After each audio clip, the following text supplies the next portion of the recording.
ganitong drone, with the permission of Senator Ejercito, itong ganitong drone, yung tanong ni Senator Risa pala, kung sino yung pakakasagot ng sasagutin niya mamaya, itong ganitong drone, under international law, is this considered as a warship, a ship, or a weapon?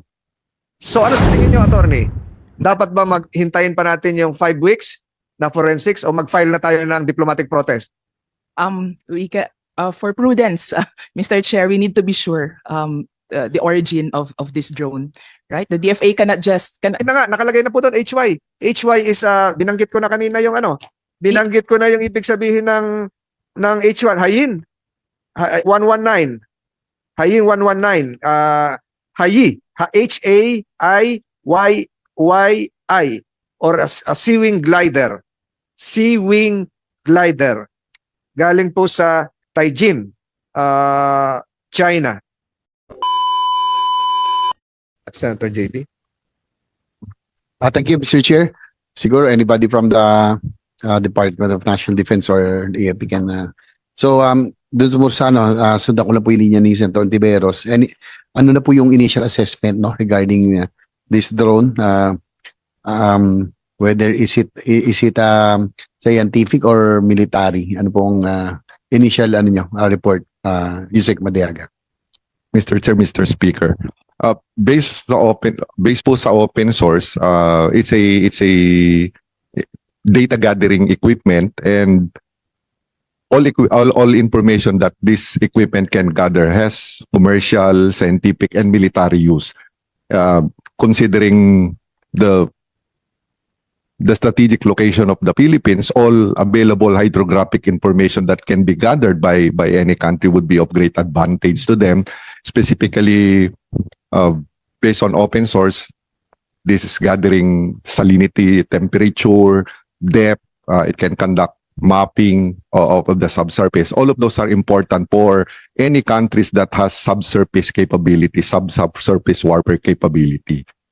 So, importante yung mga data po na maano niya, especially sa atin, we are a gateway to the Western Pacific from the South China Sea, and we have a lot of strategic passages from one location to another. So all the information that can be gathered regarding the characteristics of the current, the tide, the hydrography between all those passages between our main islands would be important to anyone who has a need for them.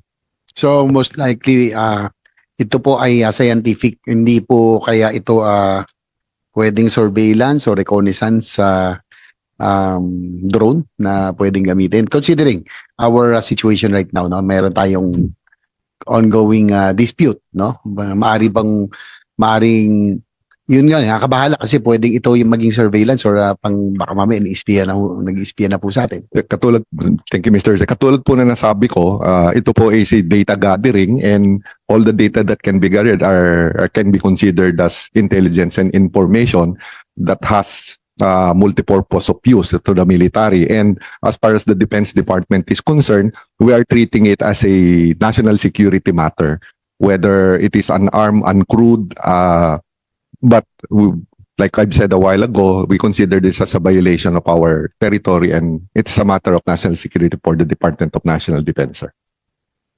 Thank you, Yusek Madiaga.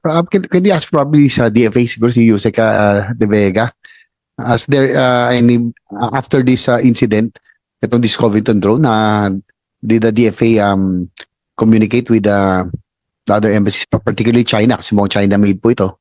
Did we have any communication with the Chinese embassy? Magandang umaga, Your Honors. No, we did not send out a note to ask inyo ba to?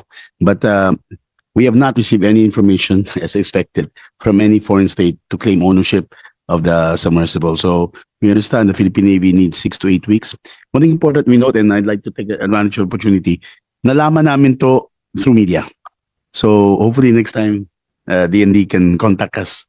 So officially, we don't know about this except through the media and now the Senate hearing. But nevertheless, Yusek, with the permission of Senator JB, yung lumalabas na balita na pinasosoli na raw ng China, ito hindi totoo.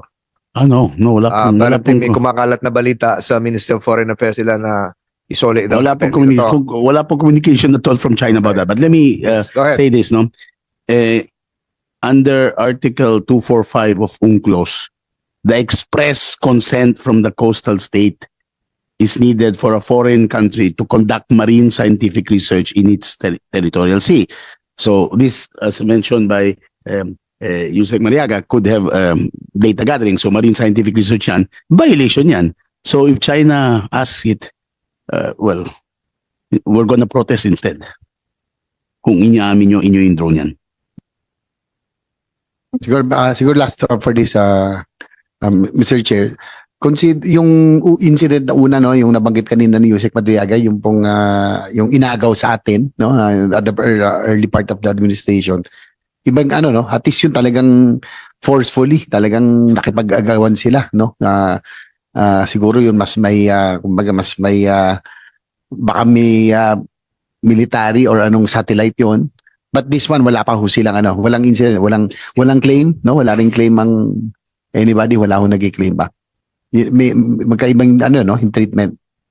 Thank you, Mr. Chair, Mr. Speaker. As of this time, sir, nobody is claiming the return of the item or claiming ownership of the equipment, sir.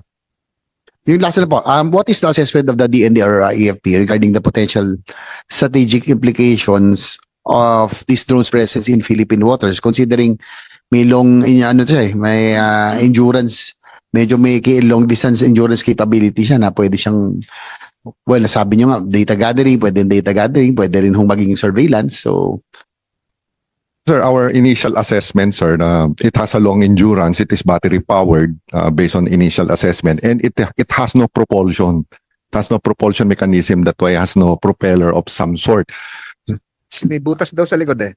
Hindi, sir. Ang tingin namin, sir, since it has a long endurance, tapos glider siya, it is possible, sir, based on our assessment, it is possible, sir, that it was released with the understanding of the nature and behavior of the current that is passing through the Philippines. Kung i-analogy natin, sir, but I'm not saying na the same country ang gumawa. Kung matatandaan nyo, sir, yung spy balloon na dumaan sa US and Canada, those are propulsionless, but they were released with the understanding of the jet stream. In the same manner, if a country that has a deep understanding of the nature of the current passing through the Philippines, you can actually release this kind of drone to gather information for the long term and transmit information somewhere. Talagang dadalhin siya ng Agos somewhere. Kaya yung location niya, sir, is northeast of Iniwaran, Masbate. Nandito na siya, sir, between Bicol and Masbate. Pero eastern side na siya. So if you would look at the current, I'm not really an expert, sir, but of course, my office is the strategic assessment. Yung current from the South China Sea passes through Verde Island, passes through Palawan, and going to our internal waters. Tapos meron din current, sir, na coming from the eastern side, yung tinatawag na North Equatorial Current. Pumapasok din yun, sir. Yung location ng kanyang discovery is already nasa eastern side na po siya, between the main island of Bicol and Masbate.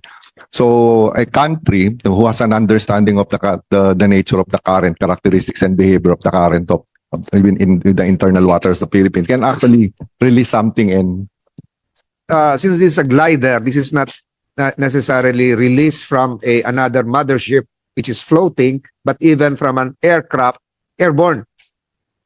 lahat po yun possibility that would be determined later on, sir, pag makomplete talaga yung forensic na So, gagawin babagsak na natin, lang sir. siya. Para Posible yun, sir. Pwede ring release from on the surface o subsurface or above. Kasi nakakatakot above lang yung release airborne. Ibig sabihin, may nakapasok sa ating eroplano na doon pinaglide pababa. Di ba? So, Mr. Chair? Yes. Mr. Chair, if I may, dahil pasensya po, I need to leave early for another activity here at the Senate. Kung pwede ko lang pong i-put on record yung ilan pang natitira kong tanong, if our resource persons would care through the guidance of the chair to answer still during the rest of the hearing. So ang natitira ko pong mga tanong ay, what do we know about who might have deployed this drone and where was this drone most likely deployed from? Tapos, yun na nga po, what sensors were present on the drone, if any, based on preliminary findings of the forensic analysis of the drone. At yun na nga po, moving forward, what is the current anti-submarine warfare or ASW capability of the Philippine Navy? Can we detect the presence of submerged submarines transiting our archipelagic waters? How best can we upgrade this AWS capability of our Navy? And kanina po nabanggit ni Yusek Madriaga yung mga passages po sa ating archipelago. Would it be possible to deploy hydrophones at all in the 7 choke points, so-called choke points in our archipelagic water? So good to know na kahit more than 7,100 islands tayo, kung meron talaga bang 7 choke points, posible bang mag-deploy tayo ng hydrophones dyan? Maraming salamat po, Mr. Chair, at sa Thank ating you. po mga resource persons. Thank you, Senator Risa Antiveros. We took note of your questions. We'll be propounding the same as we go along. So thank you for your presence and attendance. So going back to the glider, I've been reading materials. Meron kasi mga glider na binabagsak nga sa dagat. Meron namang glider na sinasabi ang range ay 1,500 kilometers from where it was launched. So malayo-layo yung 1,500 kilometers. Conflicting reports would indicate that the battery life of this is 300 days. Tapos may na nagsasabi naman sa akin that gliders can operate for 30 to 40 days. May nagsasabi naman yung baterya niyan ay 300 days. So siya ay naubusan na ng baterya. At kung hindi lang natin naimbitahan yung Pag-asa, nagsimula tayo sa bagyong Christine, kung ano, nandun lahat yung sa Bicol eh. Posibleng natamaan na rin ito ng mga shear line natin, kung saan na siya napadpad, baka hindi talaga ito sa Masbate. Kung ano pa man. I'd like to show a video footage of a similar glider coming from another country, from a source in Taijin. Pwede ba ipakita yon? Para matanong natin yung dalawa nating kaibigan mahingisda kung parehong-pareho. Ganyan ba yung nakita nyo, Mr. Valenzuela? Yung sa video, yan, sa television. Yan, ganyan yung nahuli nyo? Yung ano niya, yung pakpakay nasa dulo. Nasa dulo, gaya nito nasa Opo, harapan natin. ganito. Eh, yung antena, nasaan? Bale, ganito rin ang pagkaano, nasa ulo. Yung Nasa ano ulo, niya, gaya niya, antena. maliit na yan. Baka nabigtal na yung antena sa dulo. So, halos ganyan din. Wala ka nakitang, yung sa ilalim niya, wala ka nakitang parang marka na, nakikita mo yung sa ilalim ng palikpik niya, na may markang parang bukasan. Ayun, yung kulay gray. Wala? Wala po. Wala. Sige. Can we proceed to the other slide? Ganyan yung nakita nyo. Malapit-lapit na dyan. Ay, hindi pa rin. Hindi pa rin. Hindi pa rin. Wala. Can we have the other slide? At iba na to. Nasa gitna yung kanilang palikpik. Can we have the other slide? Yung actual na... Wala? So, siguro, we leave it at that. Pwede nyo nang patayan. But I'd like to ask DFA and Department of Justice. Pinag-usapan na kanina yung UNCLOS na banggit. Itong ganitong drone, with the permission of Senator Ejercito, itong ganitong drone, yung tanong ni Senator Risa pala, kung sino yung pakakasagot ng sasagutin niya mamaya, itong ganitong drone, under international law, is this considered as a warship, a ship, or a weapon? You might term it as a civilian ship, or a warship, or is this a weapon? Kasi yung distinction na yan, magiging magkaiba. Pag ito ay warship, ang ibig sabihin yan, may label yan. May markings yan. May HY119. O, pasok na siya doon. Pag ship siya, it has to be manned by a crew. Pero ngayon, ang crew, hindi naman dapat kailangan nakasampa dyan. Crew can be manning the ship autonomously, nasa isang command center, nagko-computer, to be considered as a ship. At kung considered siya as a ship, pasok siya doon sa ating archipelagic sea lanes law, na doon dapat siya dadaan. Kung considered naman siya as a weapon, although sinasabi kanina, scientific research, ay iba namang batas ang susundin niya. May mga Geneva Convention tayo sa weaponry. ang in charge na doon, kung sino man yung military commander na nag-release nun. So, can we ask DOJ, ano to, ship or a weapon? Hindi naman pwedeng laruan lang ito. Go ahead, Attorney Ganchon. Yes, thank you, Mr. Chair. And thank you for this hearing because I actually don't know before the details. Pakilakas, ma'am. Yes, malayo lang po yung microphone. Yes, Mr. Chair, I took note of your questions on whether this is a ship or a weapon. And thank you for this hearing because now I have some details, more details on this one. Mr. Chair, it's actually difficult to classify it as a ship because it's unmanned and uncrewed. So most likely it's being controlled remotely. Or I also took note that it is as stated by our DND, Yusek Madriaga, that it's a data gathering equipment, this drone, but we just don't know if the data being gathered by this drone is going to be used for military, scientific, or commercial, because the data it gathers can be used, it's multi-purpose, the data that it gathers. So we cannot really say that it's a ship, but it's most likely deployed by a ship, or as you said, Mr. Chair, by an aircraft, we just don't know. And I took note, Mr. Chair, that you said that, and as explained by our DND, that it has long endurance, that it is battery powered, Mr. Chair, and it has no propulsion mechanism. So it moves based on the behavior and the character or movement of our currents. So because it's long endurance, it might be deployed somewhere else, not exactly in Masbate, where it was found, Mr. Chair. For example, it can be deployed in our exclusive economic zone by a vessel, and based on the movement of the currents, maybe they studied the movement of our currents, it entered our archipelagic waters, Mr. Chair. So it was found in our archipelagic waters, but most probably deployed somewhere else because it has long endurance.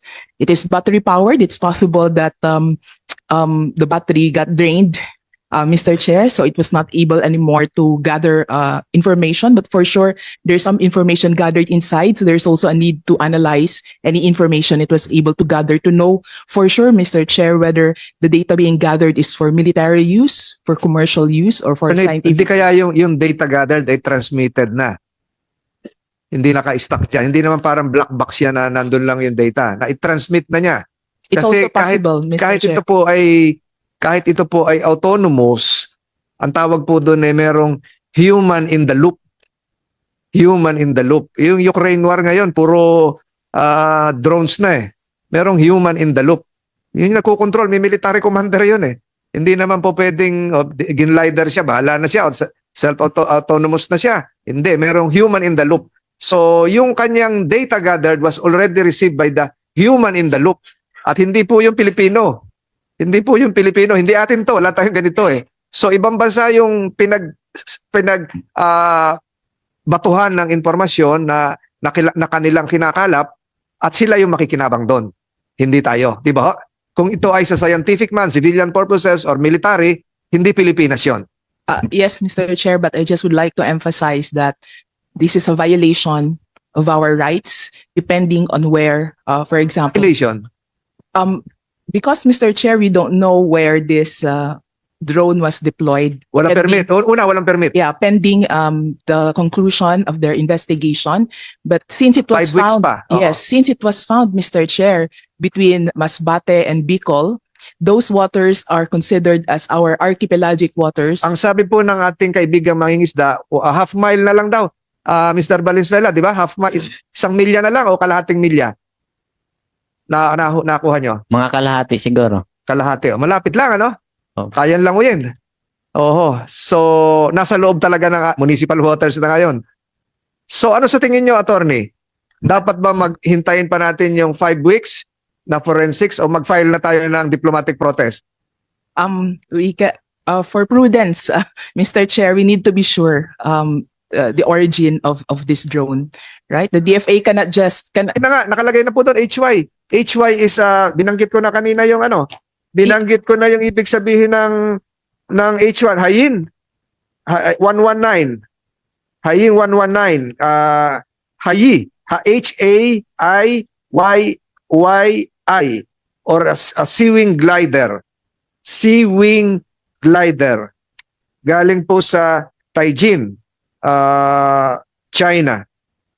So sa ngayon, wag mo na mag-file ng diplomatic protest. That's an option. That's for sure. We can file a diplomatic protest, but the diplomatic protest needs to be supported by a formal results that came up by our Philippine Navy. But Mr. Chair, let me just say that I took note of what General Cabal said, that this is not commercially available. This particular drone is not commercially available, and we took note, and I took note that it's made in Tianjin, for example, Mr. Chair. So we can consider all of these facts together and come up with a conclusion, but it's better for our operational units, for our Navy, for our experts to come Muna. up. Yes, Tapusin Mr. mo Chair. na. Sa inyo pong pagkakaalam, attorney, pag merong scientific research, kanino nang gagaling ang permit?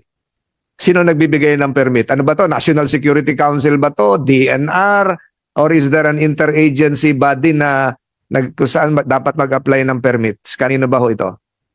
Mr. Chair, the DOJ is part of the technical working group on marine scientific research, and this TWG MSR is being chaired by the DFA. So if a foreign state wants to conduct marine scientific research in any of our maritime zones, be it in the archipelagic waters, territorial sea, exclusive economic zone, including even internal waters, they should need the consent of the Philippines. It's just that if it's internal waters, archipelagic waters, and territorial sea, they should get our express consent. Merong scientific research. If they Yun want ang nakalagay sa to UNCLOS, di ba? Yes po, yes sir. But we have a rule before in the task force that if it's a scientific research in the West Philippine Sea, the technical working group on MSR must elevate it to the task force on West Philippine Sea for determination before it can be finally approved because of security reasons, Mr. Chair. So you just don't consider the views of our scientists, but also of our experts in the security sector before a request for marine scientific research is approved. Siguro matanong ko na rin National Security Council nandito eh. Sino po ang tatanong? Director Racadio or ADG Acuña? Has there ever been an instance wherein the Philippine government obliged to the issuance of a permit upon previous request of another country? Meron ba ho? Thank you, Mr. Chair. For MSR, request for MSR. Ang natin, Marine Scientific Research, MSR yun. Sige. MSR. Meron na po. There have been a few instances when the TWG headed by DFA approved a application for MSR by a foreign Sampo yan, country. sampo yan. Ay. Kaya tinatanong ito kasi mahalaga po yung lugar dahil kailangan maibaba po yan sa mga local government units. Para malaman din ng mga mangingisda na merong mga ganitong dadaan sa inyo, eh baka hulihin nyo, baka sumabog, o kung ano pa man, di ba ho? Para alam din ng ating kapulisan kung ano yung gagawin. So ano po yung, tapos na naman legal naman yung pagbibigay ng permit nung dati. Saan pong lugar yon? If it Mr. can be Chair, revealed. The DFA has a list of those. Marami na ibig sir. sabihin. Ayun. Naka-file naman ho. Ito siguro yung mga nagre-research kung saan meron langis, gas and oil. Can we give a specific instance, Yusek De Vega? Yes, sir. Actually, since 1996 to now, there's been quite a lot that have been granted. No, there have been 68 since 1996 up to now. These are foreign companies or the sovereign state itself? Foreign, no, it has to be the sovereign state, even on behalf of a company. And usually sa Japan to. Sa Japan natin iran. And Ano po ito? Yung mga tuna, research. Kaya Mindanao po. yung Jensen area. Yes po. Ayun. And we have denied also quite a few. May 68, we've also denied. Huwag yun ang banggitin. Mindanao. Certainly for this year, we have not granted any. Wala pang Okay. request, wala pang grant. So as the DOJ representatives mentioned, whether it's a weapon or a ship, the point is may violation na. So once we know which And country then did if there is a request, other appropriate government agencies would likewise be involved. For instance, halimbawa po, PBOLS, kung i-research natin Manila Trench or yung Philippine Deep. So, involved din sila. I can inform you the members of the working group for this. Of course, DFA is the chair, the National Maritime Center, DMD, including the Navy, DOJ, the Transpo, the OST. So, NSC, what about DA? NSC? Hindi kasali? no, it's not specifically listed, but they're already, Oo, our kasi security officials are represented. alarming na unahan pa tayo mag-research ng China sa underwater features sa Benham Rise, di ba? So, kaya ko binubuksan to, siguro for future undertakings wherein you will grant positively requests from other sovereign states, siguro maibaba sa DILG, ma-inform yung mga LGUs para itong mga isda, yung BIFAR, alam din yon. Anything to add, Attorney Gatchoon? Hindi pa natin nasasagot yung tanong, is this a weapon or is this a ship? Magkaiba yung responsibility and accountability nila. If it is a weapon, may Geneva Convention tayo. Kasi nakikita natin, alam mo yung ilang drone na nagpalubog ng barko sa Black Sea galing ng Russia doon sa Ukraine war, mga drone na lang ang nagpapalubog eh. Is this a weapon? Can this be weaponized? Definitely. Or is this considered a ship? Doon ba sa ating ginawang Maritime Zones Law, may distinction, may classification ba ng drone?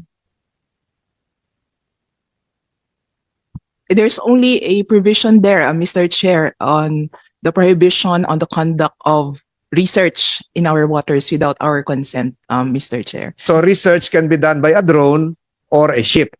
Yes, Oh, Mr. ang Chair. definition naman ng ship, it has to be manned by a crew. Ito definitely, wala namang mga maliliit na crew na sakay dyan. Pero yung theory ngayon is that there is always a human in the loop navigating and commanding this. Diba? So ang sabi ng iba, this can be considered as a ship. And if it is a ship, it can be considered either as a civilian ship or a warship. Pag ito ay warship na nasa loob, ay ibang usapan na yon. Diba? Yes, Mr.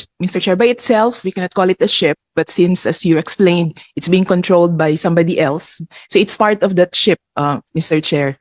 Where the Although, control- Attorney Ganchon, ang sinasabi ngayon, yung bagong versions nito, AI na ang nagko-control. But whether it is artificial intelligence, may tao pa rin in the loop na nagko-command kung saan man siya. Kung nasa barko man siya, kung nasa inland siya. Yes, Mr. Chair, autonomously or remotely controlled, Mr. Chair, and as you stated before, the data is being transmitted to where it is being Na-transmit controlled. na siguro. So, is there a suggestion coming from you?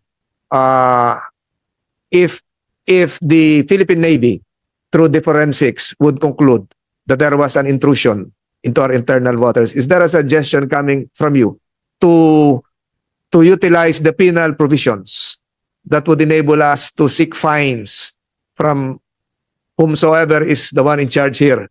Kung siya naman, sisingilin natin ng fines, pinasok tayo, inabahala lahat tayo. Meron ba ganon? Yes, in our Philippine Maritime Zones Act, Mr. Chair, there is a provision there, penal provisions, penal sanctions, in both laws actually, in Philippine Maritime Zones Act and the Philippine Archipelagic Sea Lanes Act. But let's focus on the Philippine Maritime Zones Act because this is most likely a violation of either of our sovereign rights or our sovereignty, Mr. Chair. And so once the investigation by the Philippine Navy has concluded, hopefully they're able to determine the origin or the provenance of this drone, Mr. Chair, because if you would like to impose a penalty, be it in the form of a fine or under the Archipelagic Sea Lanes Act, imprisonment, you need to exercise jurisdiction over that person. You need to arrest somebody or, yes, Mr. Pero Chair. pag nag-file tayo ng another protest or case, pwede natin dalhin yung drone sa United Nations. I would leave that to the DFA, Mr. Chair, with respect to, I know this is just a replica, Mr. Chair, no? But of course, it depends on the DFA. And on your question on whether this is a weapon, I would defer to the DND on whether you would classify this as a weapon, Mr. Chair. And on to the DFA on whether they would bring the drone to the UN General Assembly. Thank you, Mr. Chair. Thank you.